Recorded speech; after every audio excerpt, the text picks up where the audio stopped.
Hey everyone. I know these layoffs have been rough. It can feel like the whole world's just kind of flipped upside down. Yeah, it's a lot to process for sure. Yeah. But what if this is actually like a chance to kind of hit reset, build something even better? Okay, I like where you're going with this. So today we're diving into The Science of Getting Rich by Wallace D. Wattles. This book, it's over 100 years old, written back in 1910, but honestly, it feels like it was written for this exact moment. Seriously. Yeah. Wattles doesn't mess around. He comes right out and says, it's not just okay to want to be rich, it's essential for living a full life. Right. Such a bold statement, especially now, but that's what makes Waddle so interesting. He dives deeper than just the surface level. So it's not about like being greedy or obsessed with money. Exactly. It's about the connection between wealth and personal development, the resources that let us grow in every way, mind, body, and soul. Okay, so true wealth is more about becoming the best version of yourself. You got it. It's about having the resources to actually pursue your passions, to contribute to the world, to really live fully. Okay, so let's say I suddenly have the resources. What could I do? I could finally take that glass-blowing class, or visit Machu Picchu, maybe even start my own ethical clothing line. See, those are the possibilities we're talking about. And for someone facing a layoff, it's the same principle. Imagine retraining in a field that truly excites you, or finally having the space to launch that business idea you've been dreaming of.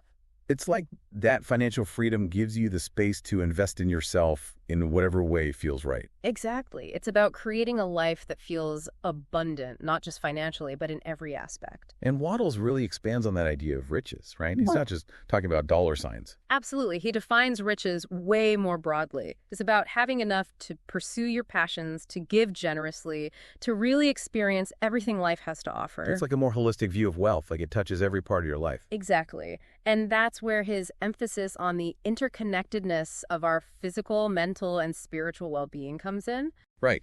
He argues that neglecting any one of these areas kind of messes with your potential and ultimately leads to unhappiness. It's easy to get caught up in the financial worries after a layoff and forget about taking care of yourself. Yeah, for sure. But that's when we need to double down on self-care. Wattles would say prioritizing our well-being, mind, body, and spirit is crucial for navigating these challenges and bouncing back even stronger. I can definitely relate to that. When I'm stressed about money, healthy habits go out the window, Yeah. and my creative projects totally stalled. But when I make time for those things, for taking care of myself, I have so much more energy to tackle the financial stuff. That's a perfect example of how these areas are all connected. Taking care of your physical health gives you the mental clarity and energy to make smart financial decisions and pursue new opportunities. It's like a positive feedback loop where everything supports everything else. Exactly. Now get this, Wattles links wealth to the ability to love and give more generously. Wait, what? That's not something you usually hear when people talk about getting rich. I know, right? It seems counterintuitive. But when you think about it, when you're struggling financially, it's tougher to offer support to loved ones, to donate to causes you believe in, to really be generous with your time and energy. So a lack of resources actually limits your capacity for love and generosity. That's what Wattles argues, and he flips the script. He says being wealthy doesn't just mean having more for yourself, it means having more to give. Wow, so it's about amplifying your positive impact on the world. Exactly, and that's incredibly empowering, especially after a layoff. You might feel like your world has shrunk, but you still have the power to give. Maybe it's offering your skills to help a friend, volunteering your time, or simply listening to someone going through the same thing. Even small acts of generosity can make a huge difference. So even while you're figuring things out, you can still cultivate that giving spirit. Focus on what you can do, not what you can't. It's about recognizing that true wealth goes way beyond your bank account. Absolutely. It's about recognizing the resources you do have, even when things are tough, and using them to make a positive impact. And that's where Wattles' core message of taking control and creating abundance comes in. He's not saying to ignore reality. He's saying you have the power to change it. And that's where the science part comes in, right? Yeah. He lays out principles that can help us overcome challenges and build the kind of financial security and freedom we want. Exactly. Think of it like this. A layoff is a detour, for sure. It's unsettling, but you still have the map and the power to choose your new route, to reach your destination, and maybe even discover something amazing along the way. I love that analogy. Okay, so this science of getting rich, how does it work? What are some actual steps people can take, especially if they're starting from scratch? Well, one of the key principles is the power of thought. Waddles argues that our thoughts create our reality. Wait, so if you're constantly thinking about what you lack, you're actually attracting more lack. That's what he says. But if you focus on the abundance that's already there, your talents, your relationships, your experiences, that's when things begin to shift. Okay, so instead of dwelling on scarcity, you focus on what you already have and the possibilities that are out there. Exactly. And this is especially powerful after a job loss. Instead of seeing it as a dead end, you can choose to see it as a new beginning, a chance to pursue a path that truly aligns with your values. I love that. Turning that fear and uncertainty into fuel for something new and exciting. It's like hitting the reset button and writing a new, better chapter. But how do you actually translate that positive thinking into action, especially when you have bills and rent and all those responsibilities? That's where Waddles' principles of action come in. It's not just wishful thinking. It's about consistent, focused action toward your goals, even if those actions seem small at first. You got to put some legs on those positive thoughts. Precisely. For someone in this situation, that might mean updating their resume in LinkedIn, reaching out to their network, learning new skills that are in demand. It's about being proactive and resourceful. Waddles is reminding us we have a choice in how we respond to these challenges. We can be proactive, learn, grow, and create a brighter future. And that resonates so much, right? It's easy to get caught up in the doom and gloom, but Waddles is saying, hey, you have the power to change your story. That's the key. You have the right to be rich. In every sense, financially, emotionally, spiritually. It's about claiming that power and using it to create the life you desire, even when things are tough. This makes me want to dive deep into the science of getting rich. It's like this message of empowerment is exactly what people need right now. I agree. Waddles' book gives us a framework for understanding wealth creation and personal growth that's just as relevant today as it was over a century ago. It's about recognizing our worth and potential and then taking action to turn our dreams into reality. This feels like just the tip of the iceberg, though. There's so much more to unpack in this book. And that's exactly what we'll do in the next part of our deep dive. We'll go even deeper into Waddles' principles and see how they can be applied to create real, lasting change. I can't wait to keep exploring this. Stay tuned, everyone, because we're just getting started. Welcome back. We've been exploring some pretty powerful ideas from the science of getting rich. It's not just about piles of money. It's more about understanding the principles behind it all and then applying those principles to every part of your life. Yeah, it's about creating a life of abundance, not just in your bank account. And I think that idea of agency, especially for those who are rebuilding after a layoff, is so important. It is, absolutely. One of the things that really stands out in Waddles' work is this idea that the right to be rich is something we're all born with. It's not like some exclusive club or anything. It's more like a natural state that we can all achieve when we align ourselves with the right principles. So it's not about being lucky or being born into the right circumstances. It's about understanding and applying those principles. Exactly. That's where the science comes in. Waddles argues that there are actual laws that govern the creation of wealth, just like there are laws that govern, physics or chemistry. And by understanding those laws and working with them, we can create the financial abundance that we desire. Okay, hold on. That's a really interesting concept. So what are some of these laws of wealth creation? How do they apply to someone who, let's say, has just lost their job and is feeling anything but abundant right now? Well, one of the most fundamental principles that Waddles talks about is the power of gratitude. He believes that by cultivating this deep sense of gratitude for what we already have, we actually open ourselves up to receiving even more. So instead of focusing on what you don't have, you appreciate what you do have. That makes sense. Gratitude can be a powerful tool for shifting your perspective, especially when things are tough. Absolutely. It's about recognizing the abundance that's already present in our lives, even in the midst of difficult circumstances.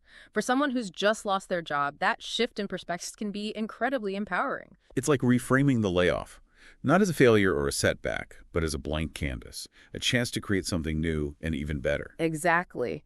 And Waddles goes even further, suggesting that gratitude isn't just some fleeting feeling. It's more like an active force that draws more good into our lives. Okay, so how do you actually put that into practice? Is it just about writing a gratitude list every day? A gratitude list is a great place to start. But Waddles encourages us to go deeper. It's about cultivating an attitude of gratitude, noticing the good in every situation, and expressing appreciation to others. Even in the midst of a layoff, there are always things to be grateful for.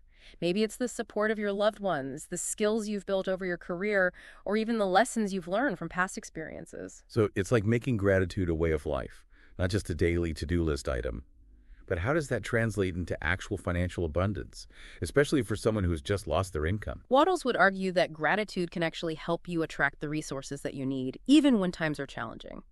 It's about trusting that the universe will provide for you, and then taking action to align yourself with that abundance. So it's not about just sitting back and waiting for a miracle to happen. It's more about taking action. Right. But with this underlying sense of faith and expectancy that things will work out. Yes, exactly. It's about combining gratitude with proactive effort. And that faith isn't just blind optimism. It's rooted in a deep trust in the principles of abundance that, govern the universe. It's believing that even though you might have hit a temporary roadblock, there's still a path forward. It's kind of like that saying, when one door closes, another one opens. But you sometimes have to be willing to, build that new door yourself, That's a great way to put it. And that's where action comes in. Waddles makes it clear that we need to act in a certain way to achieve our goals. It's not enough to just think about it or wish for it. We have to actually move in the right direction. Okay, so what does it mean to act in a certain way? What are some concrete examples of actions that someone who has just lost their job and might be feeling paralyzed by fear can take? Waddles suggests that we should engage in work that's creative and productive, work that actually contributes to the well-being of other people. He believes that this kind of work is inherently abundant and that it attracts wealth as a natural byproduct. So it's not just about chasing money for the sake of it. It's about finding work that is both meaningful and fulfilling, work that actually adds value to the world. Exactly. And for someone who's lost their job, this can be an amazing opportunity. It's a chance to step back and really evaluate their career path and ask themselves, what am I truly passionate about? What skills and talents do I have that can actually make a difference? And then to pursue work that actually aligns with those answers. That's a powerful message. It's about turning a job loss into an opportunity to find work that not only pays the bills, but also brings a sense of purpose and fulfillment. And Waddles believes that when we do this kind of work, when we engage in this kind of creative and productive effort, we're actually tapping into a universal flow of abundance.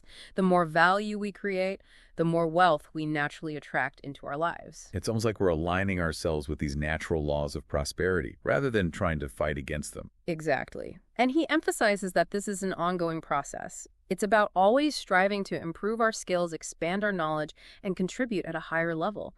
A layoff, even though it can be challenging, can provide the time and space to actually focus on that growth. So it's not about some quick fix or overnight solution. It's more about a lifelong commitment to personal and professional growth, to continuously creating and contributing value. But how do you maintain that momentum when you're dealing with all the stress and anxiety that comes with unemployment? That's where the power of thought comes back in. Remember, Waddles believes that our thoughts create our reality. So if we're constantly focused on fear and lack, we're likely to just create more of that in our lives. But if we can shift our focus to gratitude, to all the possibilities that are out there, we begin to create a completely different reality for ourselves. It's about choosing to focus on what you want to create, rather than getting stuck in all the negativity and fear about what you've lost. Precisely. It's a conscious choice to shift your perspective, to focus on the abundance that's already there, and to believe that even greater abundance is on its way. And when you combine that positive mindset with consistent, focused action, that's when amazing things start to happen. Okay, now I'm starting to see how all these pieces fit together. It's not just about thinking positive thoughts. It's about taking those thoughts and turning them into real, tangible action in the world. Exactly. It's about aligning your thoughts, beliefs, and actions with the outcome that you want. And that alignment creates the momentum you need to move forward, even when the road ahead feels a little bit uncertain. This is making me rethink my whole approach to finances and success. It's not just about the numbers in my bank account, but about cultivating an attitude of gratitude and abundance in all areas of my life. And I can see how powerful this would be for someone rebuilding their career after a layoff. Absolutely. Waddle's message is all about recognizing our own inherent worth and potential, and then taking the steps to make those dreams a reality. This has been such an eye-opening conversation. We've only just begun to scratch the surface of Waddle's wisdom. There's so much more to discover in his book. And we'll continue exploring those depths in the next part of our deep dive. We're going to look at some of the specific techniques that Waddles outlines for attracting wealth and creating that lasting success that he talks about. I can't wait to continue this journey. Stay tuned, everyone, because there's much more to come. All right, welcome back to our deep dive into the science of getting rich. We've been talking about Waddle's ideas on gratitude, abundance, and that inherent right we all have to be rich. And it's not just about, money. It's about being rich in every area of life, which feels especially relevant now with so many people facing uncertainty after these layoffs. Definitely a timely message for sure. And in this last part of our deep dive, let's get even more practical. Let's look at some of those specific techniques that Wattles lays out for attracting wealth and creating that lasting success he talks about. Okay, we talked about gratitude, shifting your mindset, and taking action. But what else does Wattles recommend? Especially for those folks starting from scratch after a job loss. One of the biggest things he talks about is having a definite purpose. He says you need a clear vision of what you actually want to achieve. Then you can focus all your thoughts and actions on that goal. So it's not just like, oh, I want to be rich. It's more like, this is exactly what I want my life to look like. Exactly. For someone who's lost their job, it might be taking the time to figure out what kind of work they really want to do, what kind of lifestyle they want to build, even what kind of impact they want to have on the world. So it's like using this time to really step back and get crystal clear on what you actually want. Right. That clarity can be so powerful, especially when everything feels kind of chaotic. I bet. Waddle says that having a definite purpose is key to attracting the right opportunities, the right resources, the right people even. It's true. It's like plugging a destination into your GPS. Without it, you're just kind of driving around aimlessly. So you got to align your thoughts and actions with what you want to achieve. Yeah. But how do you actually do that? Like, what are some tangible things people can do? Well, Waddle suggests a technique he calls creative visualization. It's basically spending time each day really vividly imagining yourself living that life you want, like really feeling the emotions, believing it's already yours. So it's more than just daydreaming. You're actually stepping into that reality. Yeah, exactly. And, there's a lot of research out there about the power of visualization. Athletes use it all the time to improve their performance. And when we visualize our goals, we're basically training our brains to be on the lookout for opportunities and to take actions that support those goals. It's like rewiring your brain for success almost. Yeah. But Waddles doesn't stop at just visualization, right? He also talks about taking real action, too. Absolutely. He's very clear about that. He says we got to act in a certain way if we want to hit those goals. Just thinking about it isn't enough. We got to actually take those steps. Okay, so what does acting in a certain way actually look like? What are some things he suggests people do? Well, he's a big advocate for doing work that's both creative and productive work that actually helps other people. He believes this kind of work is naturally abundant and it attracts wealth as like a side effect. So it's not about chasing money just for the sake of having more money. It's about doing work that's both meaningful and fulfilling and that adds value to the world. Right. And this is especially relevant for those who've been laid off. It's a chance to really look at their career path and think about, what am I passionate about? What skills do I have that can make a difference? And then go after work that actually aligns with those answers. So it's like turning a job loss into this catalyst for finding work that's not just about a paycheck, but about a real sense of purpose. Exactly. And Waddle says that when we do this kind of work, we tap into this universal flow of abundance. The more value we create, the more wealth naturally comes our way. It's like we're working with the universe, not against it. Exactly. And he says this whole process is ongoing. It's about always trying to improve our skills, learn new things, and contribute at a higher level. A layoff, as tough as it is, can be a time to actually focus on all that. Wow. So much to think about. I feel like I have a whole new set of tools to deal with whatever life throws at me and to create the future I want to see. That's the power of Waddle's work. Yeah. It's all about recognizing our worth and potential and then taking the steps to turn those dreams into something real. This deep dive has been so insightful. Waddle's message is so hopeful and empowering, especially for anyone who's facing challenges. It reminds us that we have the power to create our own reality, to reach those financial goals, and to build a life filled with purpose and abundance no matter what. Couldn't have said it better myself. It's about aligning ourselves with those universal principles of prosperity and then consistently taking action towards our dreams. Well, we've covered a lot of ground in this deep dive. We explored Waddle's philosophy of abundance, those specific techniques for attracting wealth, and that crucial idea of aligning our actions with our true purpose. And we saw how all these principles can be applied to any challenge, even something as big as a layoff. It's a message of hope, of empowerment, of possibility. And ultimately, it's a reminder that even when things feel uncertain, we always have the power to choose how we respond, to learn and grow from those experiences, and to create a brighter future for ourselves. I'm so glad we took this journey together. For everyone listening, I really encourage you to check out The Science of Getting Rich for yourselves. There's so much wisdom packed into this book. It truly has the power to change your perspective, to spark your potential and to help you create a future filled with abundance and joy. Thank you for joining us on this deep dive, everyone. We'll see you next time. If you would like more information on the book The Science of Getting Rich, check out this playlist at Affirm Opulence. There you can listen to readings of each chapter individually, along with suggested ways to apply the principles in your own life. Please be sure to subscribe